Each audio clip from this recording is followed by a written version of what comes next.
Jack, it is tough to see you go, but you really made your mark on that house and you did it your way with the singing, the cannonballs, everything. What has it been like to watch yourself back on the show and what have your kids and grandkids thought of it? For me, it's been weirder than hell. I mean, it's just weird situation watching yourself on a TV. I said, I kept on saying, "Do I talk like that?" I said, and I guess I do. It's just that I never paid it. Who sees themselves on television? Nobody. So, and my kids and my grandkids, well, the grandkids, they're babies, so they're like 3 and 1, but my daughters are very happy with it right now. You had such a fun performance at the talent show. How did you come up with what you were going to do? So I was supposed to. I thought I was going to sing for the talent show because I kind of wanted to sing but since I sang coming out of the limo, I probably shouldn't do two. They thought. So then we came up. The producer come up with the sock puppet. The only thing that I regret is that afterwards I could have had the doggone sock puppet singing.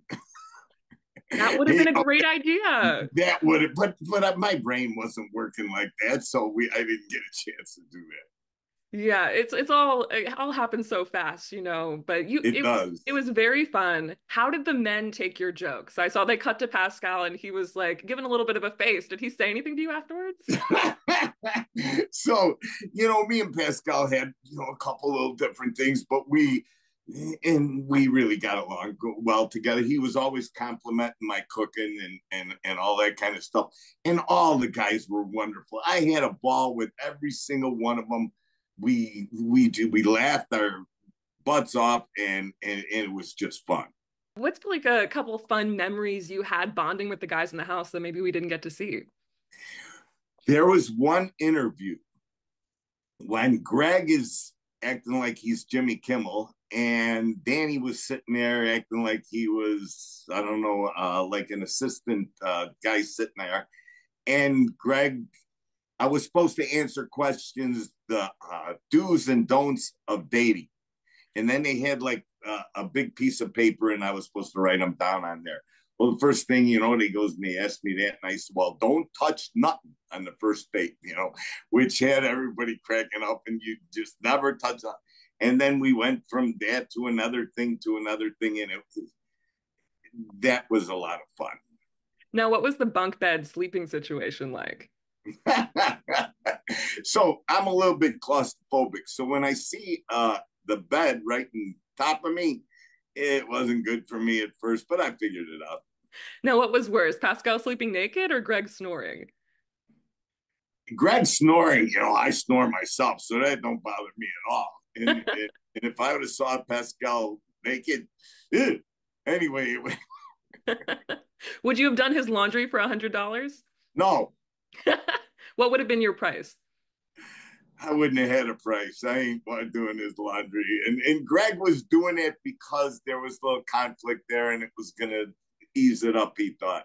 It was really sad to see you eliminated, but everyone was chanting your name and clapping as you left. What did that moment mean to you?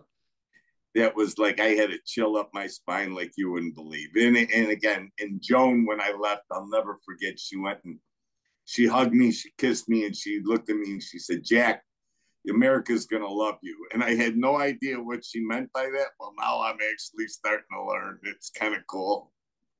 I feel like we didn't get to see a lot of your conversations with Joan. What was it like getting to meet and talk to her?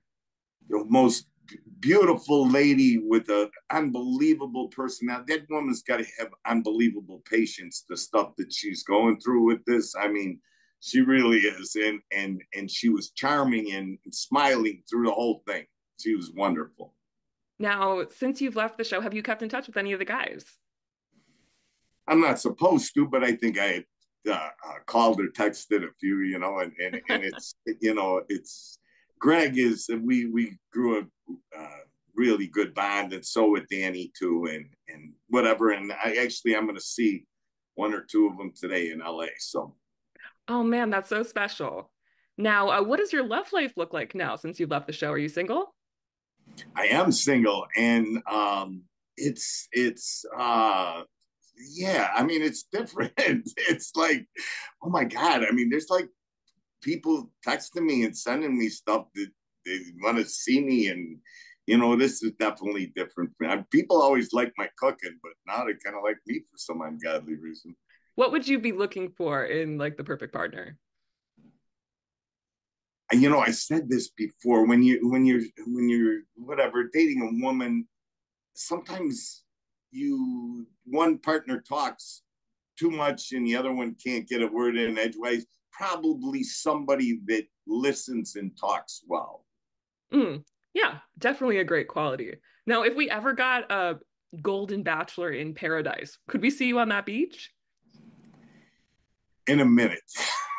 You'd be cooking up food for everybody on the island. Oh God, we could do a clam bake. We could do anything.